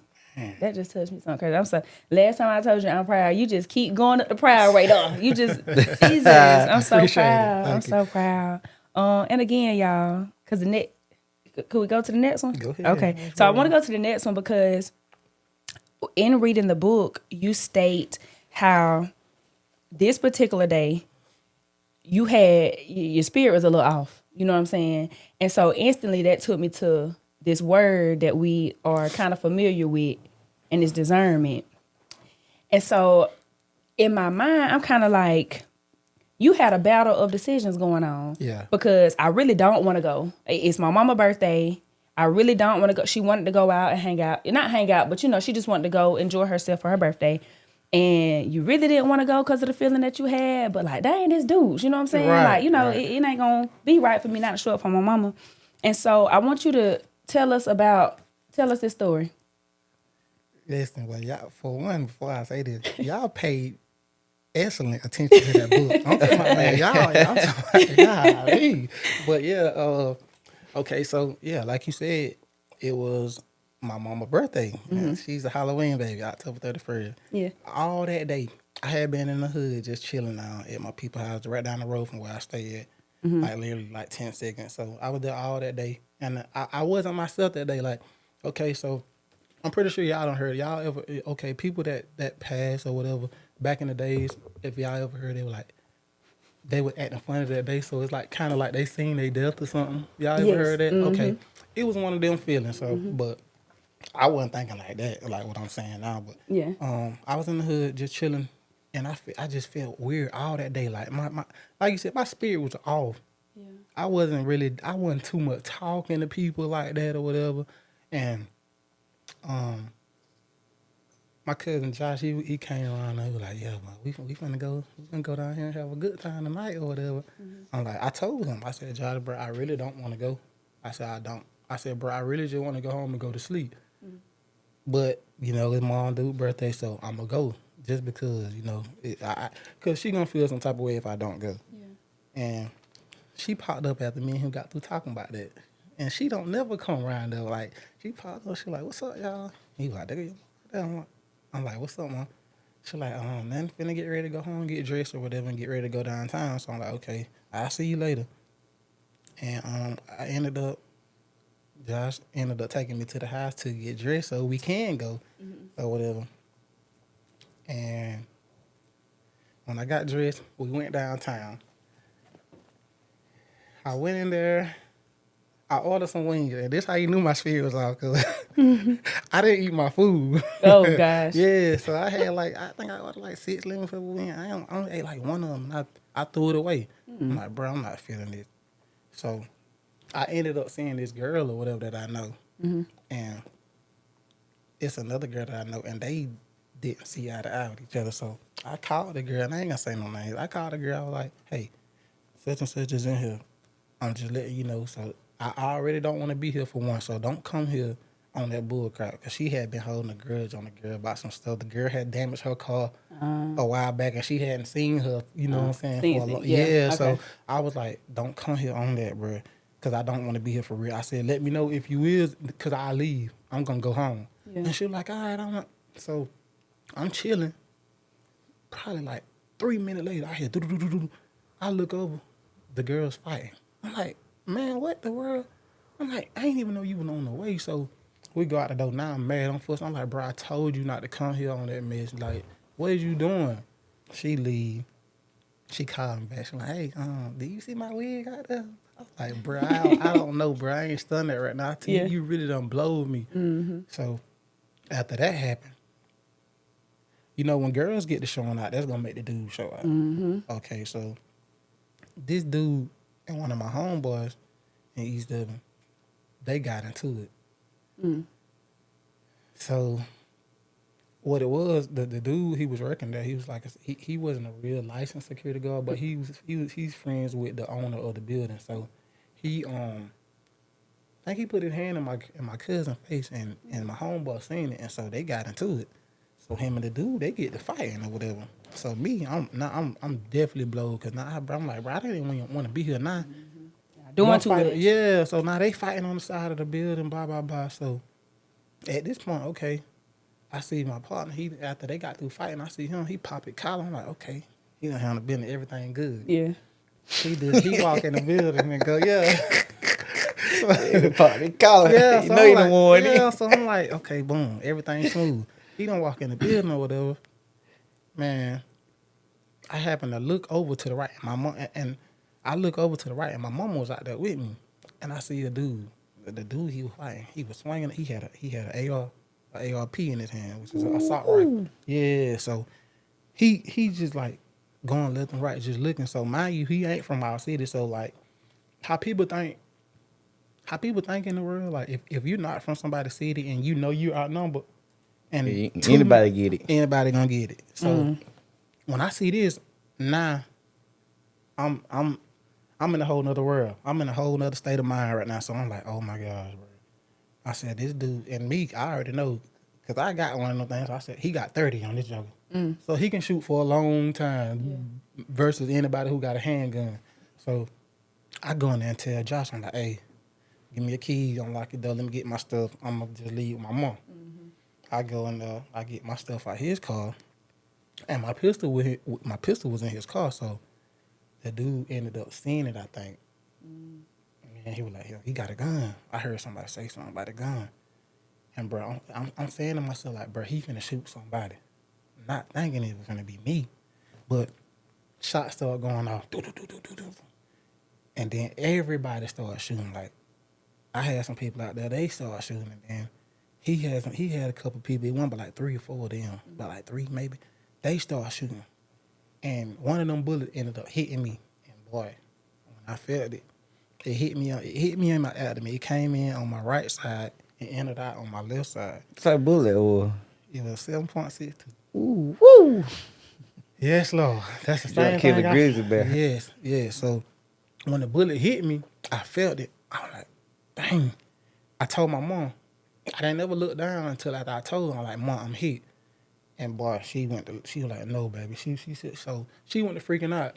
And she was like, because she used to work in the medical field. So the first thing she told me, she was like, don't keep standing up. So I looked up, I lifted my shirt up, and I had a white tank top on. So I seen a puddle of blood. I said, oh my gosh, bro. So this again, you know what I'm saying? That's what I'm thinking. Like, so she was like, lay down, don't stand up. Because I was eventually going to bleed out.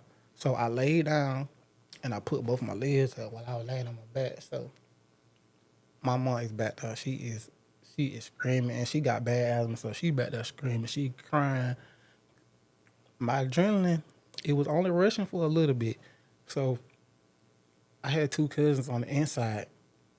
And like I said, before any of this even happened, it wasn't nobody at the party.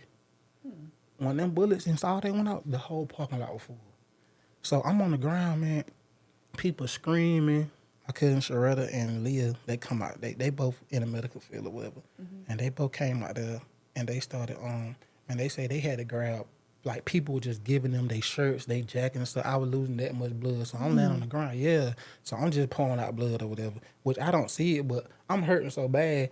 But I'm laying there, so when Sharetta come out there, she was calm though. So she kind of in this state of mind, like, bro, not this again, because one of my cousins, he got killed in 2020. He lost his life to a stray bullet at the store, and she was there, so she seen that. Yeah.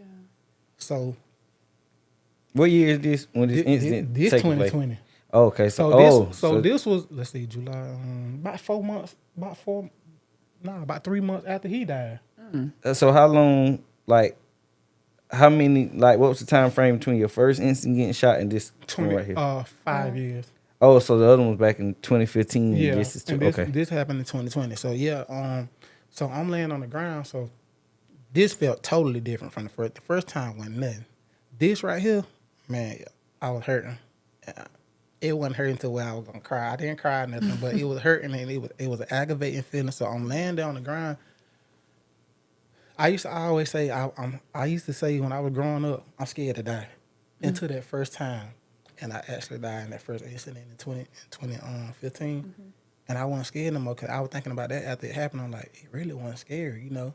Only thing that I was mainly scared of after I thought about it was I wasn't able to tell my mama that I love him. So I was at peace with if I had to go because I know, like I said, you know, I got a relationship with God. I know I'm all right. I'm going to be all right. Especially what I had seen. Like I said, so I'm laying down.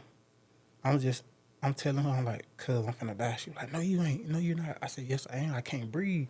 And she was like, no, you're not gonna die. I'm like, I know the feeling. I'm telling her, I'm like, oh my God, bro. So I'm like, whole time I'm telling her, I'm like, man, my son. That's what I was thinking about. Yeah. I said, Man, my baby, I said, God, please don't take me from my baby. He ain't but 4 years old. He ain't gonna know what to do. Yeah. Like, that was my biggest fear at that moment. It wasn't that if I had to leave, it was just me leaving him behind. So I'm like, God, please, bro, I'm finna leave my son, bro. He don't know what to do. He's only 4 years old. She was like, no, you're not gonna die. And I ended up dying in front of her. And Wow. I did. Is that when she slapped some sense in you? And she slapped the fire out of me. I didn't feel it. I didn't feel it when they say she slapped the taste out of my mouth. Bless it. And I woke up. But I did die. And so it took the ambulance so long to get there, man. I'm talking about, and they ain't even 10 minutes from where we was. We was in town. So it took them so long. So this officer came, and I went to school with him, man. It's a big dude. I'm talking about 6'6", 3, oh Lord, probably about 360. I'm talking about NFL linebacker. Listen, bro, hands like this. It take two of my hands. So he putting pressure on my wound on my stomach. I'm like, oh my God. I'm like, ow. He was like, I know. And at the time, I didn't know who he was. I'm so out of, I didn't find out who he was till after like time went by, and I was like, you know that was TJ? I'm like, no, I didn't know that. So Shout out to TJ. shout out to TJ. Man. Yeah, I ended up seeing him one day, and bro, he was in his patrol car, and I had to go while he was pulled over. I had to go over there and just hug this dude, man. You know, so, but yeah, he had pressure on my wound, and man, it was hurting so bad. So the ambulance finally got there. They had to move my mom because like I said, she freaking out. So, and she probably done had asthma attack and everything else. So they finally get there. They get me on the stretcher or whatever, put me in the ambulance. So they taking me to get airlifted. Man, I get in the helicopter. Once again, they done took off. Tell me why they done turned around, because it was drizzling. So now, yes, bro, so we made Alf in the head to Macon. They done took me to the hospital. I'm like, well, we can't fly you because it's raining, and it was literally just drizzling. We can't fly in these conditions. So now I'm thinking like, bro, y'all, we don't got time for all this. Right. You know what I'm saying? Like, I'm dying. You know, I'm surprised I was even alive that long. So when they get me in the ambulance, it seemed like it took an hour to get to Macon. The ride was bumpy. I'm in the back of the ambulance. I'm hurting, man. I'm hurting, and it feel like numb. Like you ever hit your funny bone and you got that feeling. It felt like that, but it was hurting at the same time. So I'm in the back of the ambulance. I'm like, oh my God. I kept saying, and like I said, I didn't find this out until maybe a year or so later, after I had time to go back and think about it after the situation. You know, when you just sitting there reminiscing and stuff and just thinking about old times when you went through a situation, I was thinking, I said, that whole time I was in the ambulance, I was calling on God the whole time. I just kept saying, oh God, oh God. He was like, you okay, bro? I'm like, no. I lost all my blood. So they had to give me two bags of plasma in the ambulance. Hey. Yes. So I just kept saying, oh God, oh God. And the whole time, he was listening to me the whole time. Come on, God. So yeah. Jesus. So when we got to the hospital, they had to do it. They had to do emergency surgery, and that's all I remember when we got there. So I was in ICU for some days, maybe like 3 to 5 days or something like that. I wake up in this room. It's dark, but it's neon lights in there. So it's this doctor. He's standing over me, and he's like, "Do you know where you at?" Now he didn't tell me not to say nothing when he asked me this question. So he was like, "Do you know where you at?" So me, I'm trying to say, "Yeah, I know where I'm at." I got a tube down my throat it was a tube down my throat that go all the way down to my stomach. So he was like, no, don't try to talk. Because if you try to talk, you won't be able to talk again. So I'm like, why you didn't just say that? That's what I was thinking. Why would you ask me something? You should have said, I'm finna ask you a question. Don't try to respond. Just nod your head. Blank 2 times. Yeah, like, so I'm like, yeah, I know where I'm at. Well, anyway. And I ended up finally getting put in a regular room. Bro, I was in bad shape. When I say bad shape, I had 2 tubes, 2 draining tubes, the drain fluid. So basically, this bullet, it's not meant to shoot no human with. So it did so much damage It destroyed everything except for my left kidney. It fractured my ribs, the impact on it, and I didn't even know that till later. It fractured my rib. It exploded the head of my pancreas. It destroyed my right. I mean, not my right. My well, yeah, it messed up my right kidney. But it built up a lot of fluid around it where they had to put a stent in me. It destroyed my small and large intestines. So they had to piece my intestines back together the best way they could. Jesus. They had to take out my gallbladder and my appendix. Man, when I had to look under that gown, bro, I had staples from the bottom of my stomach all the way up to like my chest part. It probably was 60 to 100 staples. Ooh. Yeah, and I wouldn't talk to nobody for about, probably 2 to 3 weeks. I wouldn't talk to none of the doctors, none of the nurses. Like I wouldn't talk. I just sit there like I'm in some mess. Mm-hmm. I know I got a long road to recovery. Yeah. So I sat in there. I couldn't eat. They had to feed me through a tube. They had a tube, or they were feeding me milk through. So I really was just sitting in that hospital suffering, like not knowing when I'm gonna come home. And when they gave me a salt, it took me like 2 months before I can even eat something. And that was chicken broth. I'm like, bro, I done sat in here, I ain't ate, and over a month, y'all feeding me chicken broth because I couldn't have no food. They ain't know how my body was gonna do with that major surgery or whatever. Oh yeah, another thing. Let me tell y'all about this. This was something else that I found out after the fact. I went fishing with my dad and his girlfriend, and one day we were just talking while we were fishing, and she told me, she said, you know, when your situation happened, the doctors told her, we don't know how that boy lived. They said he is a miracle, because they cut me open and had me in a cold room on a machine. The machine gonna breathe for you, but she told the doctor told them, they said I'll breathe on my own. Wow. Right. My God. While I was cut open, bro, in a cold room that they left me in, I was breathing. Like I'm wide open. Like they done dissected me. And I was still breathing. Man, it made my body go cold. And it was hot that day. I got cold, bro.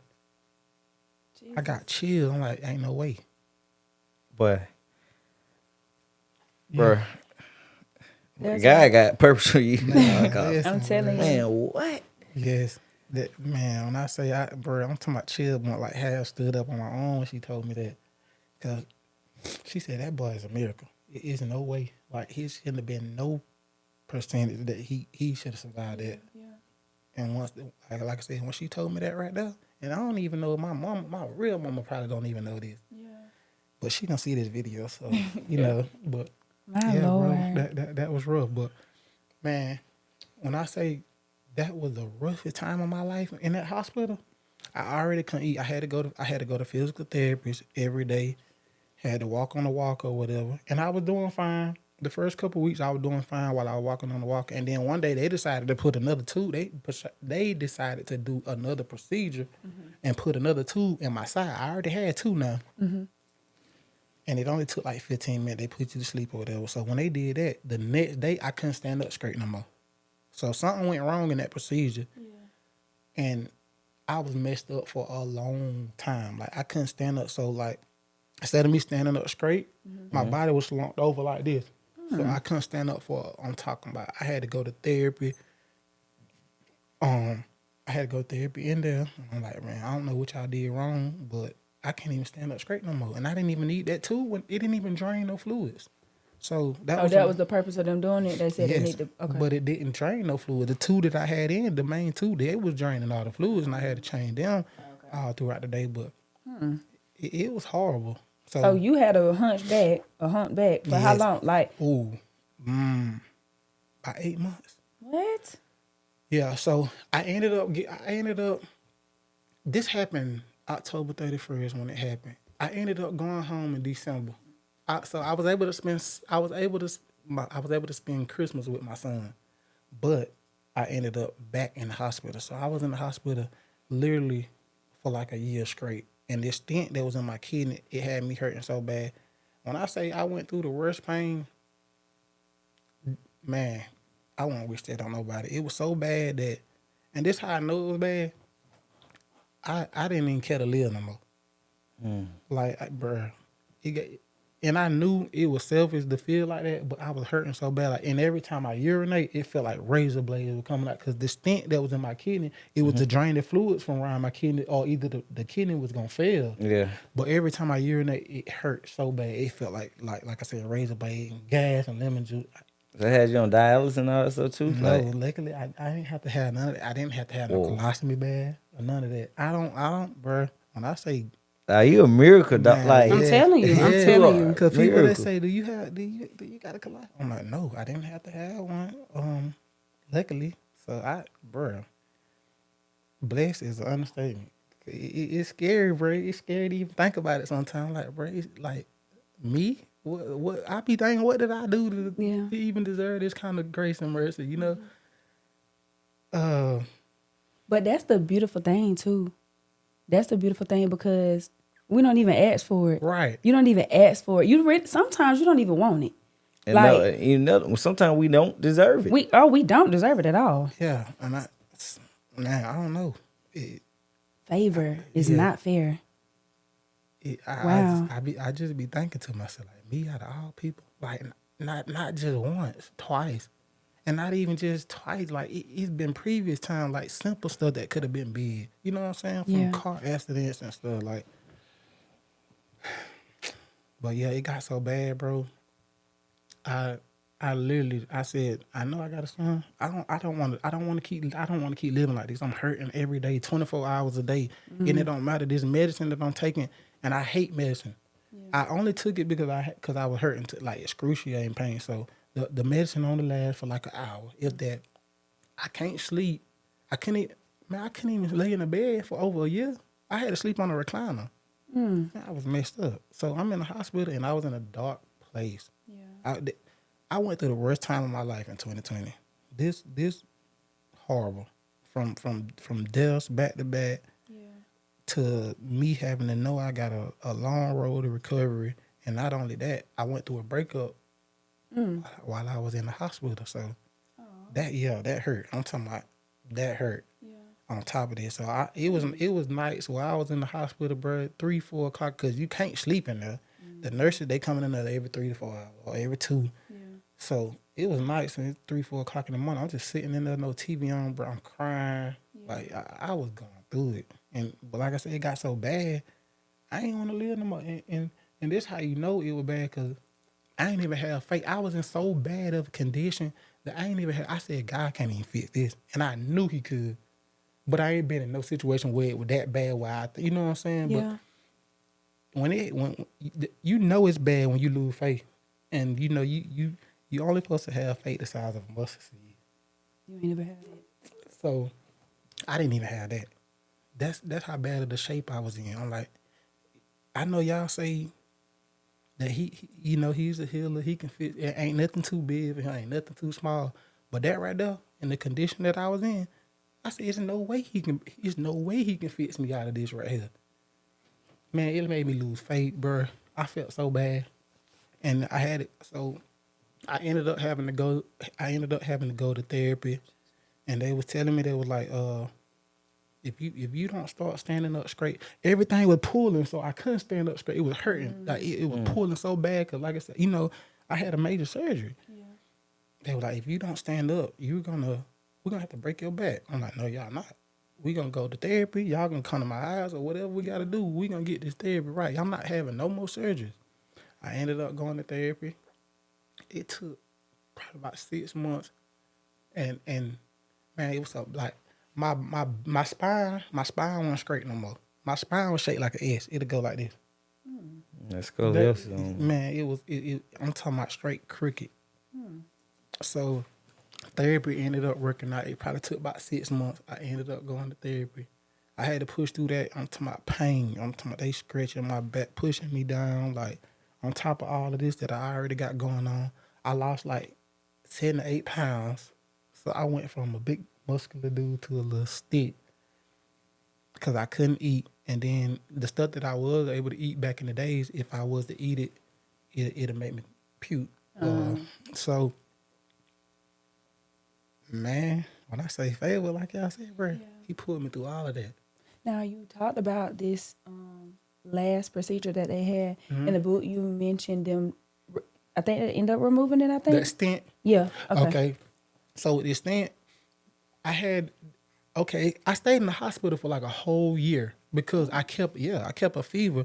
So if I get out the hospital one weekend, I'm back in the Sunday or Monday. I might get out on a Friday. I'm back in there by Sunday, maybe Saturday night. I'm back in the hospital.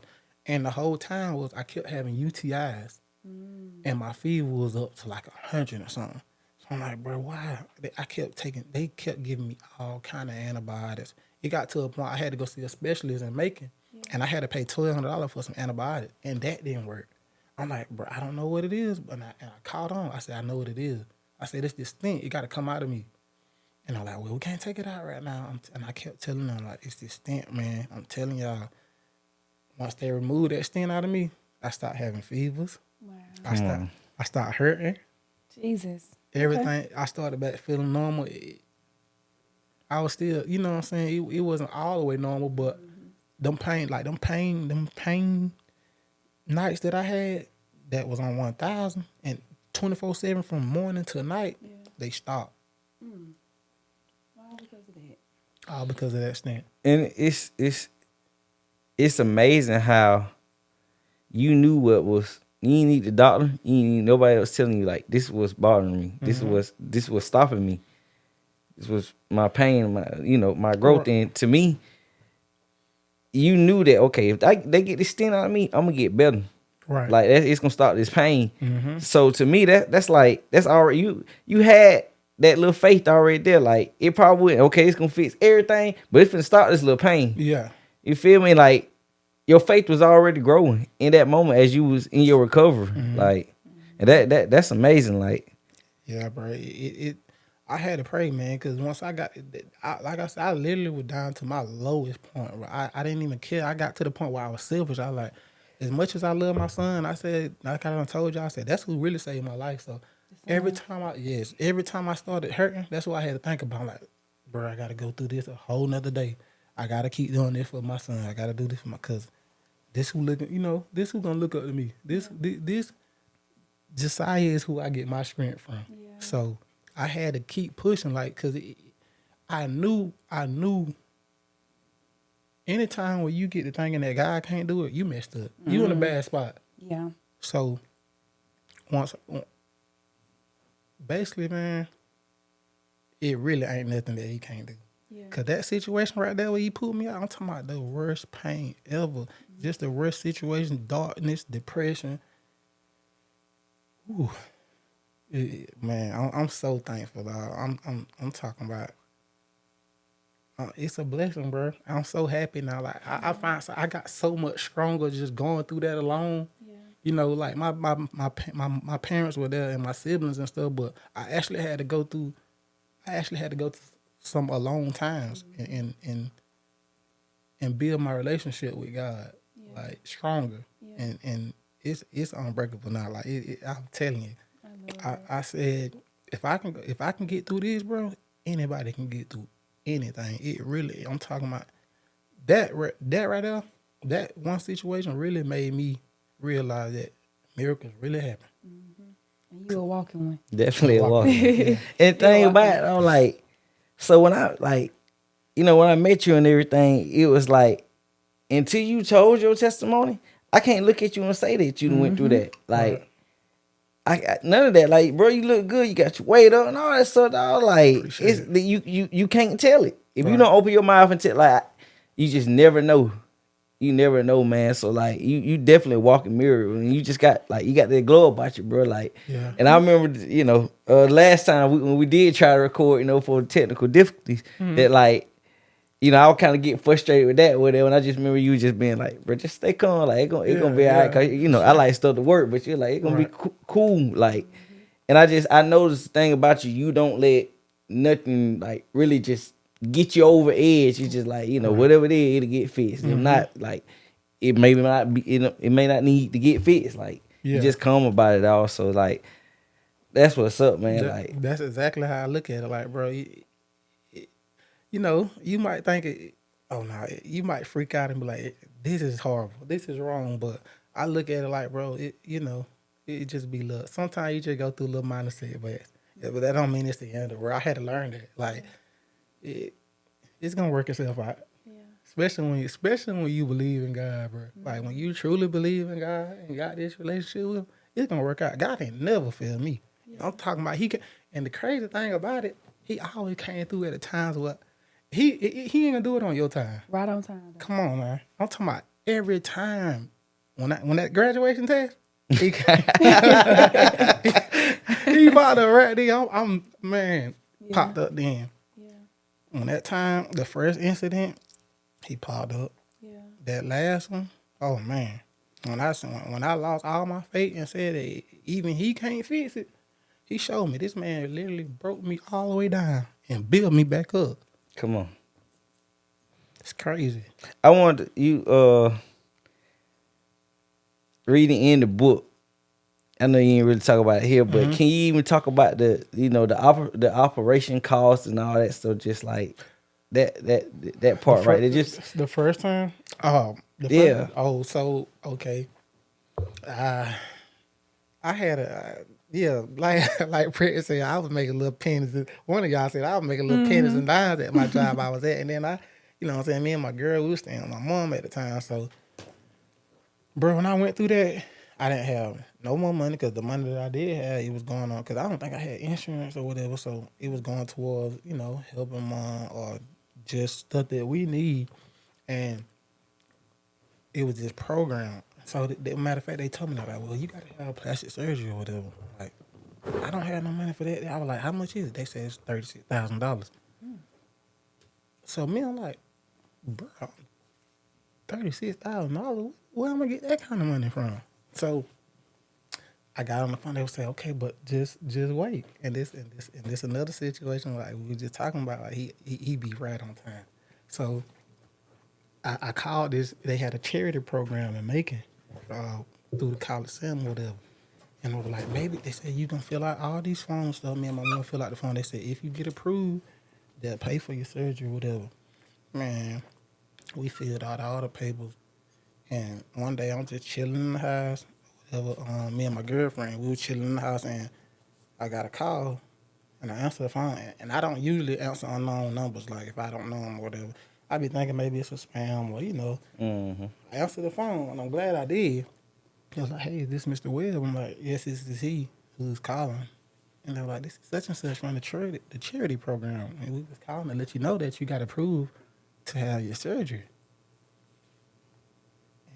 And that paid for my surgery, $36,000 that I didn't have. Man, come on, God. I mean, nobody but the man. Man, nobody but him. Amazing, bro. Jesus. Man, when I say I be having so much to be thankful for, bro.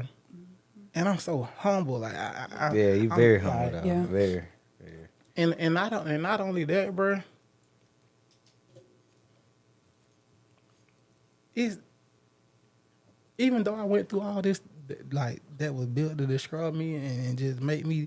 It could have made me so bad of a person, like a horrible person. Like I have, and I feel like this today. I got every right to be mean or evil or anything. I'm still a nice dude. Fact. Like I don't hold that against nobody. Like I don't have excuses to be like, I don't, you know, most people make excuses. I've been through that, so I'm gonna treat y'all like this. I don't do that. Yep. I still get a shirt out my back to anybody. I'm still, if it's the right thing to do to help people, I'm gonna do it. Like it didn't nothing changed my heart what I went through. It broke my heart, but it didn't change it. So I want to talk about a little bit about how, you know, you just say you're a good person, and I just want to tell a, you know, little testimony. So, you know, we had the 50-50 challenge or whatever come up, and we basically put out the status like, hey, you know, if you feel like you're good to come on the show, come on, whatever. And you actually reached out, and when you did, you know, at the time I kind of had other folks in mind or whatever, but I call you the people's champ because everybody started vouching for you too. Like, hey, you'll be a good one, and then I told you, I think the conversation we had was like, I think I think about it or something like that at first or whatever. So, you messed around and was like, you told me that like it was your dream to be on the podcast. Right. So that touched my heart from when I was like, oh Lord, like I'm in a position to do it. Like if I can, I want to help it. But what was the straw for me was my sister, Bree, shout out to Bree. She ended up Bree ended up vouching for you. Right. So I was like, okay, now see, like somebody in my close circle definitely like vouching for him and knowing. So I got to do this now. But so I'm gonna do my homework on people with it because ain't anything just ain't coming on the Strong True podcast. For and sure. she just went and tell me about the little situation where my nephew Kion, he was at school one day and it was this kid who he wasn't really fortunate or whatever and didn't have the best of clothes and all types of stuff and so it touched Kion and I think they was finna have parents the lunch day or something like that or whatever. So Kion went home, told Bree and Bree ended up, we'll go eat with them and stuff. Right. So they end up going to eat and all that stuff like that and ate with the young kid for lunch or whatever, Kion, Mari, and Bree. And then it touched Bree so much, because their son was doing something good like that. It just had a heart that she put on Facebook and bragged about it or whatever. And then that's when you came with pictures, you seen it. It was just like, I don't know what, but it touched you. Yeah. To the point that you, Bree said that you end up going and getting the kid like some shoes and clothes and all that stuff like that. And then you reach back out to her like, hey, I just want to, get this to the kid or whatever. And she said that you did that or whatever. And, and just bless the kid like that, man. Can you like tell how that from your view, man, how that went? So shout out to Bree once again. You are doing an amazing job with your kids because like any other kid, they would have just been in there having a normal time. Like they ain't finna think no more about it. But for them to have that type of heart, bro, for it to touch them, and them to want to, tell their parents because they know he was lonely. So I seen it on Facebook, and me, I ain't gonna go up under your status. I'm the type of person. If I do something, the world ain't gotta know it. Yeah, that's just me. Now everybody else, they want to pull the cameras out. They want that recognition. I'm not like that. So I inboxed her personally, and I was like, "Hey, can you find out what's the kid's name? Let me know what he like, and just give me some information on him, whatever." And so she was like, yeah, "Okay, I will. I'll do that." So she got back with me on that, and I went to the mall. So I got him some toys. I asked her what kind of toys he like. She told me what he like. I got him some toys. I bought him a brand new pair of shoes. I don't know if I got him some clothes or not. Maybe I did. Maybe an outfit or two. But I got a card, and I wrote in the card. I wrote him a little note. I'm like, hey, I can't really remember exactly what it was, but I do remember parts of it. I was like, hey, my name is Alfonso Webb Jr. I know you don't know me, but I heard about, your little situation. I just want you to know that even though I'm a stranger, you're not alone in this. So I wrote him a nice little letter on the thing. And they stayed in Hazelhurst, which is an hour and 15 minutes away from me. I drove all the way up there, and I met her and her kids, and I gave her the stuff, and she made sure that she got it to that school. And she made sure that her and her kids got that to that boy. And I still checked him. I said, so how did it turn? She said he was so excited, like he was grateful. So, come on, man. Yeah. So that's people always watching, man. Yeah. Even if you don't think they is, they watching, and that's how Bree. That's why she vouched for me. You already know. But that's what happened with that situation. So I do stuff like that, bro. And I do it again, because. You just don't never know what people going through at home, and evidently he was going through something. But I really wish I could feel like what he felt after knowing a stranger did that. Like that had to be a relief. Like this man don't even know me. Like you just getting a surprise when you come to school the next day, and then you got another family that's sitting with you, making sure that you ain't alone. So, man, like. That's dope. So that's how that situation went. And the Bible say you know them by their fruit. Like look at the fruit you producing. Like it's a little boy right now who I don't know how long ago that's been or whatever, but I guarantee like he would never forget that. He probably never seen you whatever, but he probably got that card. He know that name. Right. He know that name. Man, hopefully, you know what I want to do? Like I want him to see this. somehow, some way, we'll try to reach out and make this happen, His man. name Like Christian, by the way. Christian. Okay, Yeah. shout out to Christian, man. Shout out to Like, Christian. yeah, like let's try to make that connection. Like, Sure. let's try to make it. You know, maybe he get to meet you one day. Y'all have a cool day, hang out, something like I that. hope so. I really do hope so. That's so That's cool. what's That's up, so man. cool. Now, the last thing that I want to say, I'm so full. I'm so full. I'm telling you, I'm so full. God is so good. Right. But when I got to the end of the book, it took me back to the book of Job, where it shows how life circumstances and like the things that we go through can alter our relationship with God. Mm-hmm. And throughout the book, you talk about how you talk about God, you know, the goodness of God, and you know, and then you get to this last situation, and it's like, I want to throw everything away, bump Right. it. You know what I'm saying? Yeah, I know God, but man, I just want to leave. This is too much. This pain. You know what I'm saying? And sometimes we can go through things and we can get weary and we can feel confused and lost or hurt or grieve. You know, Right. and you continued though. You still found a way, because at the end of the book, it was still you talking about the goodness of Jesus. Like you talking, you know, about how great God is, and you just giving him his glory. Right. And on the back of your book, you said, "From a boy to a man." From a boy to a man. And so I just want you again, and I'm proud of you. Thank you. Seriously, I am proud of you. I cannot even say it enough. And you should feel proud of yourself too. You should feel like a man. You should feel like who God has called you to be. He was aligning you through all of that. Maybe that's what it took. But he fulfilled his promise by giving you life. Jeremiah tells us, the book of Jeremiah tells us that he had a plan for us. Before you was even in your mama's womb, Right. he had a plan for you. And look at him fulfilling it. You know? And so I do want you to speak on, when did you know that that transition was taking place, that you was going from a boy to a man? Once I had to do what I did in church, Okay. I knew then I was starting somewhere. Okay. And then not only then, and that was a couple years after it happened. Maybe 2, maybe 1.5. Anyway, between 1 and 2 years. Mm-hmm. So once I started feeling different. 'Cause like I said, I was going to church so much or whatever, and just still trying to find an understanding, you know, even though I was hearing the word and talking to the pastor and stuff. I started feeling a little change. My anger wasn't as bad. It had its ups and downs. It just depends. Like, okay, if I start thinking at nighttime, really, or when I'm alone, if I start thinking about the situation, I'm upset or whatever. But it started then. But it really got.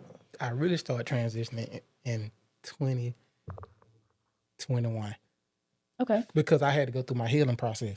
Okay. And not only that, like I said, I was going through a breakup and healing. So while I was going through that and praying all day and night and in my Bible and stuff and just trying to build a stronger relationship, I had started noticing like a lot of stuff that used to bother me, it kind of stopped bothering me like as bad as it would have back in, before, like when it was fresh. So, yeah, really that last situation. Okay. That's definitely when I found out, because I had to make some big decisions. Yeah. Okay. Cool. I got this is my last question. Then I'm get ready to wrap up, man. So during all this time, you know, when you got shot and then you found out about your little boy, Yeah. and then the other situation happened, and now Right. like, just how your son doing now? Have you had to talk with him Aw. about this stuff since, you know, or I haven't, bro. He's doing good, by the way. I haven't talked to him about it, but he knows. okay. Okay. So I think his mom talked to him about it. He me and him never sat down and actually, but he do come out and ask me like questions every now and then about it or whatever. But we don't really, 'cause like I said, I don't ever really just talk about it. If he wanted to have a conversation about it, I would talk to him most definitely. But we never just had a sat down and talked about it like that. I answer questions he asked, but like he know, but he don't really know the full details. You know. Yeah. Okay. All right. Well, shoot, man. Hey, let's talk about the book a little bit. Where can the folks find it, man? It's Like, on lulu.com. LULU. okay. Yeah. Go get y'all book. Hey, man, listen. Go get y'all book. Listen. So good. I'm talking about gonna be glued to it, like from start to finish. Yeah. Like this is a powerful book. Like it's powerful testimony. Like, and he go in detail in it. Like even today, I mean, he said a lot today, but you go read this book. Yeah. I'm telling you, go read this book. Like it's very inspirational, and it's it's just worth the time to read it, man. Like I had chills reading. I'm like, Yes. wow, Yes. Like you feel it. Yeah, Like, as exactly. You You feel feel it it, as like- you're reading it. It's so crazy. yeah, like so, man. Y'all go get the book. It's called My Story, man. My story. My story. You know, I love what it say on the back. Yeah. From a boy to a man, this is the story of becoming me. Yep. Like that's what's up, man. So, where can the people find you, man? I'm on, to your socials and stuff. Yeah, I'm on Instagram at Zobe10, ZOBE10. I'm on TikTok, all lowercase letter Alfonso Webb. I'm on Facebook at Alfonso Country Boy Webb. And my socials. Yeah, and y'all podcasters, y'all book my boy so he can get his story out so that he can continue to do what God has given him life to do, is to tell his testimony and walk in his purpose. And we are so honored to have you on the Strong True Thank podcast. y'all, And- man. Man, I just want to tell you before we go, bro. Keep telling your story. Don't ever stop. Like this is your purpose. This is your purpose to continue to empower folks, to tell folks your testimony, to help people, because you never know what nobody's going through. And bro, you got a powerful man. Like keep letting God use you, bro. Like, and I salute you as a man, as a brother, like for just everything that you went through and not letting it break you, and to become the person that you are today, man. So I'm proud of you, bro. I'm proud of you. Appreciate it. Definitely. And that's it, man. That's all we got, man, on this Testimony Tuesday. We out the strong way.